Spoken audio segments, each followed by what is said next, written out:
It was a cold Wednesday afternoon, the kind that made every corner of the house feel chilled. I remember it vividly. My kitchen sink had been leaking for weeks, the steady drip echoing in the quiet house, a reminder I couldn't ignore any longer. I finally called a plumber. My friends recommended Alex, a professional known for his integrity. When he arrived, I was taken aback. He wasn't what I expected. Tall, broad-shouldered, and serious-looking, but his eyes held a softness that intrigued me. I greeted him casually, wearing a simple dress, nothing too attention-grabbing. I wasn't focused on my appearance until I caught Alex's glance. His eyes flickered to me, then away quickly. That moment lingered between us, an unspoken tension I couldn't ignore. As he worked, I found myself watching him closely. There was something reassuring about him, his precision, the way he moved with calm confidence. It made me feel drawn to him. Trying to break the silence, I asked how his day was going.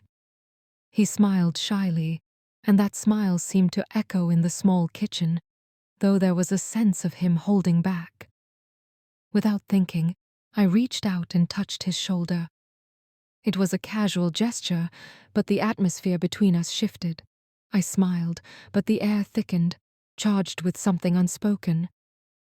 He looked at me, caught off guard, his eyes wide with surprise.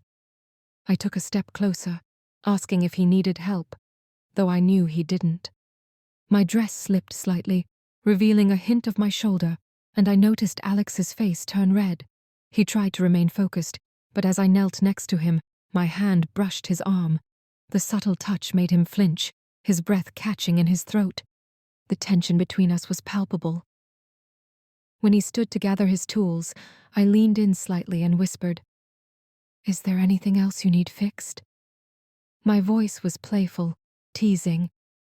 Alex froze, uncertain, and then I leaned in, pressing a soft kiss to his cheek. It was innocent, but the effect on him was undeniable. He looked at me, confusion and conflict swirling in his eyes. "I came to fix the sink," he stammered, clearly flustered. A playful smile tugged at my lips. "Are you sure there's nothing else you need?" I asked, moving a little closer. His hands trembled, and his attempts to gather his tools became more frantic. The tension between us was thick, words unnecessary. Finally, he hurried out, muttering apologies. I stood there, heart racing, the thrill of the moment lingering in the air. I couldn't shake the feeling that this wasn't over. For days, I replayed the encounter in my mind, the hesitation in his eyes, the way his body responded to my touch. It was a question left unanswered.